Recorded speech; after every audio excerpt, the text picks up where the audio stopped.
ওয়ালাইকুম রহমতুল্লাহ বারাকাতুহ। সম্মানিত দর্শক ভাই বন্ধুগণ,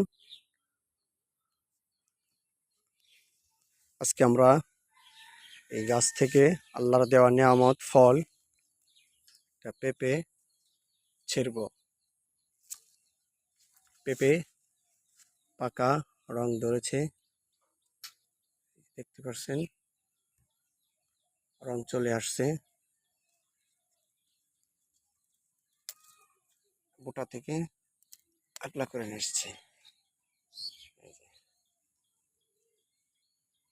আলহামদুলিল্লাহ, খাওয়ার উপযোগী হয়ে গেছে। অনেক সুস্বাদু, অনেক মিষ্টি। আপনারাও লাগিয়ে খান। আল্লাহ আপনাদেরকে বরকত দান করুন এবং কাজে লাগবে, স্বাস্থ্য ভালো থাকবে। পেটের জন্য অনেক উপকারী একটা ফল।